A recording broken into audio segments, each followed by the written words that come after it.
Twelfth के chemistry subject में आज हम पढ़ने वाले हैं मोलरता और मोललता और मोललता में अंतर। ठीक है, बहुत ही इम्पोर्टेंट टॉपिक है, एग्जाम में इससे क्वेश्चन पूछे ही जाते हैं। ठीक है, तो बिल्कुल भी आप लोग को कंफ्यूज नहीं होना है। मैं दोनों में आपको अंतर बताऊंगी और दोनों की परिभाषा, सूत्र और एक एक न्यूमेरिकल क्वेश्चन सॉल्व कराऊंगी। तो चलिए इसे स्टार्ट करते हैं पढ़ना।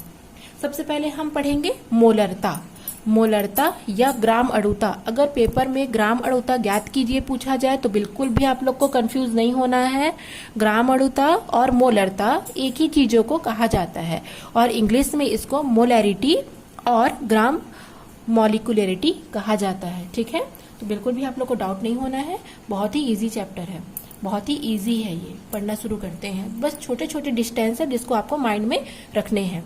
तो परिभाषा हो जाएगी, किसी विलयन की मोलरता विलेय के मोलों की वह संख्या होती है जो विलयन के 1 लीटर में उपस्थित हो। ठीक है, कोई भी विलयन है उसकी मोलरता क्या होगी?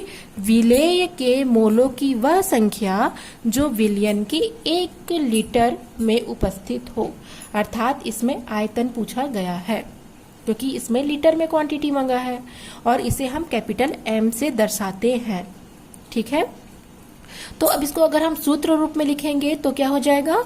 मोलरता M बराबर विलेय के मोल अपॉन विलयन का आयतन, क्योंकि आपके परिभाषा में स्पष्ट रूप से कहा गया है कि किसी भी विलयन की जो मोलरता है वो विलेय के मोलों की संख्या होगी बट्टे इसके 1 लीटर में, अर्थात विलयन का आयतन। ठीक है, अब हमको पता है कि हमको कभी भी लीटर अगर उसको हमको ml में पूछा जाता है तो उसको हम 1000 से गुणा करते हैं। तो उस हिसाब से अगर देखेंगे तो m बराबर विलेय के मोल अपॉन विलयन का आयतन इंटू 1000, वो भी कब? जब ml में हो तब। अगर लीटर में क्वेश्चन पूछा है तो आपको ये लगाने की जरूरत नहीं है और अगर नहीं पूछा है तब आप ml लगाएंगे। ठीक है, और हमको पता है मोल बराबर क्या होता है, अपने मोल वाले चैप्टर में पढ़ा था क्लास 11th में। मोल बराबर होता है भार बट्टे अणु भार। ठीक है, मोल बराबर भार बट्टे अणु भार। तो मोलरता बराबर मोल को अब हमको भार और अणु भार के पदों में लिखना है। तो क्या हो जाएगा? मोलरता बराबर विलेय का भार बट्टे विलेय का अणु भार इंटू 1000 अपॉन विलयन का आयतन ml में। ठीक है, ये सेम रहेगा, विलयन का आयतन ml में। यहाँ पर मोल को भार बट्टे अणु भार के पदों में हमको लिखना है।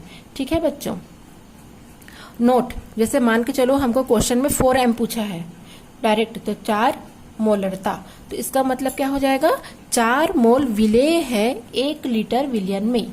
ठीक है, बिल्कुल कंफ्यूज नहीं होना है। 4m का मतलब है 4 मोल विलेय के उपस्थित है 1 लीटर विलयन में।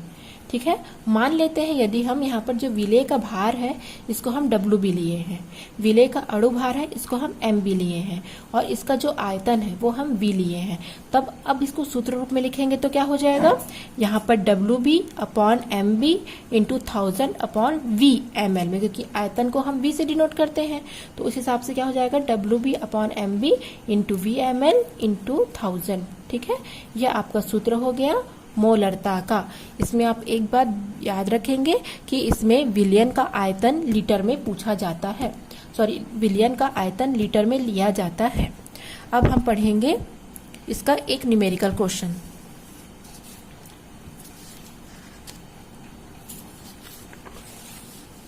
एक न्यूमेरिकल सॉल्व करेंगे, बहुत ही सरल है।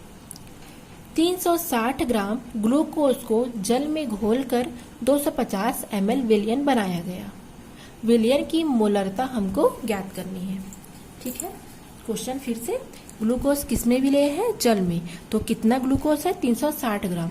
कितने में? 250 ml में। तो हमको विलयन की नॉर्मलता हमको ज्ञात करनी है। ठीक है, तो सबसे पहले हमको जो जो दिया है क्वेश्चन में उसको लिख लेना है। तो सबसे पहले विलेय का भार WB कितना दिया है? 360। क्या है? ग्लूकोज विलेय है, 360 ग्राम दिया है। अब हमको विलेय का अणु भार ज्ञात करना है। तो हमको सूत्र पता है ग्लूकोज का C6H12O6। तो यहाँ पर 12 गुणित 6 धन 1 गुणित 12 धन O 16 गुणित 6। ठीक है, तो अब क्या करेंगे, इसको हम टोटल कर लेंगे तो हमको 180 प्राप्त होगा। तो हमको अणुभार भी ज्ञात चल गया और विलयन का आयतन कितना पूछा गया है, विलयन का आयतन 250 लिया गया है। ठीक है, अब हम इसको सूत्र में पुटअप करेंगे। तो विलय का भार अपॉन विलयन का अणुभार इंटू 1000 अपॉन विलयन का आयतन ml में। तो यहाँ पर भार कितना है 360 अपॉन 180 इंटू 1000 अपॉन 250 ml में डिजॉल्व है, इसे 250 ml लिखेंगे और जितना कट रहा है उसको कटा करके हल करेंगे तो 8 m प्राप्त होगा। ठीक है, एक बार आप लोग को समझा देती हूँ। विलय का भार 360 ग्राम, अणु भार हम ज्ञात किए 180, आयतन दिया है 250, सबको लिख लिया। हमको सबसे जरूरी बात मोललता, मोलरता या द्रव्यमान प्रतिशत कुछ भी हो, सब में आपको सूत्र याद करना बेहद जरूरी है। जब तक आप सूत्र याद नहीं करेंगे आपसे क्वेश्चन सॉल्व होने वाला नहीं है। छोटी छोटी अंतर है उसको आपको माइंड में स्टोर करना ही पड़ेगा अगर आपको न्यूमेरिकल सॉल्व करना है तो प्लीज़ बच्चों आपको सूत्र याद करना है और आप इसे बिल्कुल भी हल्के में नहीं लेंगे क्योंकि इसमें से क्वेश्चन एग्जाम में आते ही हैं। तो ये वाला सूत्र आपको याद रहेगा और सूत्र में अगर मान रखेंगे तो आपका आंसर आ जाएगा। एक होमवर्क आपके लिए है, प्लीज़ बना करके देखिएगा। 4 ग्राम NaOH जल में विलय करके 250 ml विलयन बनाया गया। तो विलयन की हमको मोलरता ज्ञात करनी है। आप इसको स्क्रीनशॉट भी ले सकते हैं, कर लीजिए। 4 ग्राम हमको सोडियम हाइड्रोक्साइड मिला है जो हमको जल में घोल करके 250 ml का विलयन बनाया गया है। तो विलयन की मोलरता ज्ञात करनी, सेम इसी सूत्र में मान रखना है। यहाँ पर NaOH का आपको अणुभार याद करना है, यहाँ पर अणुभार रखना है। 4 ग्राम दिया है तो 4 रहेगा, यहाँ अणुभार 1000 अपॉन 250। आप इसको हल करके आपको आंसर लाने हैं। ठीक है, अब हम पढ़ेंगे मोललता और इसके साथ हम अंतर भी देखेंगे। तो आप पढ़ने वाले हैं मोललता, जिसको मोलैलिटी कहते हैं, उसे मोलैरिटी कहते हैं और इसे मोलैलिटी कहते हैं। छोटा छोटा माइनर डिफरेंस है इसमें। तो परिभाषा देखते हैं। 1000 ग्राम विलायक में उपस्थित विलय के मोलों की संख्या को हम मोललता कहते हैं और इसको हम स्मॉल m से प्रदर्शित करते हैं। ठीक है, तो उसमें विलयन लिया गया था आयतन में, इसमें ग्राम लिया गया है। ठीक है, तो सूत्र क्या हो जाएगा, विलय का मोल अपॉन विलायक का द्रव्यमान। द्रव्यमान की जगह आप भार भी ले सकते हैं किलोग्राम में। ठीक है, क्योंकि यहाँ पर ग्राम पूछा है तो ग्राम या किलोग्राम आप ले सकते हैं। तो अब क्या हो जाएगा, स्मॉल m बराबर विलय के मोल अपॉन विलायक का द्रव्यमान, किसमें, ग्राम में इंटू 1000। यदि क्वेश्चन में किलोग्राम दिया है तो आपको 1000 से गुणा करने की कोई जरूरत नहीं है। अगर नहीं पूछा है, ग्राम में पूछा है, तो आपको 1000 से गुणा करना पड़ेगा।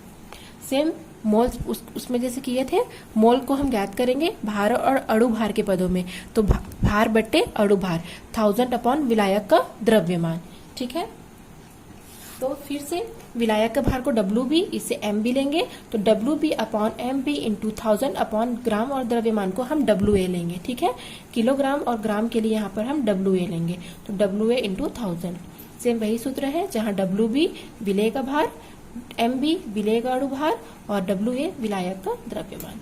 ठीक है बच्चों, आपको सूत्र बहुत जरूरी है याद करना, आप याद कर लीजिएगा। वहां पर हम विलयन का आयतन लिए थे और यहाँ पर हम विलायक का द्रव्यमान लिए हैं, वो ग्राम में, बस यही अंतर है। इसमें का भी एक न्यूमेरिकल क्वेश्चन हम सॉल्व कर लेते हैं।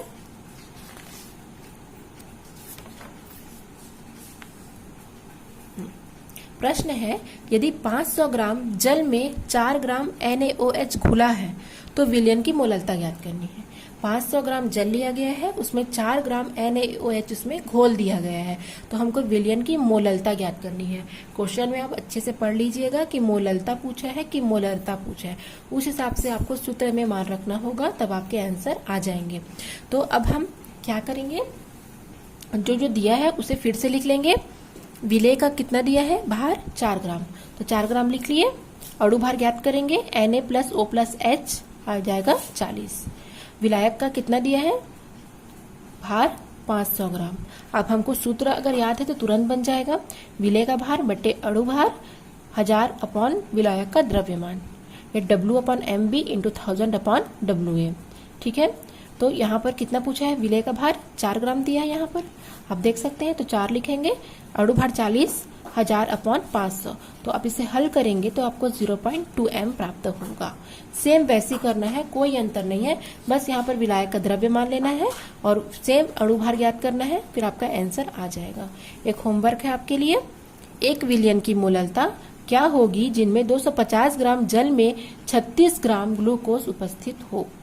इसमें भी हमको ग्लूकोज का अणु भार ज्ञात करना है और यहाँ पर ग्लूकोज का अणु भार रखेंगे और यहाँ पर हम क्या रखेंगे, 36 ग्राम रखेंगे इंटू 1000 अपॉन आपका क्या रखेंगे 250 ग्राम। आपका आंसर आ जाएगा। ठीक है, अब हम एक इम्पॉर्टेंट चीज पढ़ेंगे जो एग्जाम में पूछे जाते हैं, मोललता और मोलरता में अंतर। ये पेपर में आते हैं, इम्पॉर्टेंट है। ठीक है, पेपर में पूछे जाते हैं, बहुत इंपॉर्टेंट है। स्मॉल m और कैपिटल M में अंतर। तो पहला अंतर देखते हैं, मोलरता में विलयन के आयतन पर विचार करते हैं। हम देख रहे थे मोलरता में विलयन का आयतन लीटर में लिया जा रहा था, तो इसमें विलयन को आयतन के रूप में हम लेते हैं और इसमें हम विलायक को द्रव्यमान या भार के रूप में लेते हैं या विचार करते हैं। दूसरा पॉइंट लिख सकते हो, इसको कैपिटल M से प्रदर्शित करते हैं, इसको स्मॉल m से प्रदर्शित करते हैं। तीसरा, विलयन का आयतन ताप के साथ बदलता है, क्योंकि आयतन है लिक्विड में है। ठीक है, आयतन दिया गया है लीटर में, तो ताप बढ़ेगा तो उसको उसमें भी बदलाव आएगा, जाहिर सी बात है। लेकिन जो विलायक का जो द्रव्यमान है, जो भार है, वो परिवर्तित कभी नहीं हो सकता। तो ये आपका 2 पॉइंट या 3 पॉइंट भी बना सकते हैं आप इसको। अतः इस प्रकार मोललता को मोलरता की अपेक्षा विलयन की सांद्रता व्यक्त करने का बेहतर तरीका माना जाता है। तो आप इसे नोट्स बना लेंगे और जो होमवर्क दिया है उसे सॉल्व करने की पूरी कोशिश करेंगे। ठीक है, थैंक यू।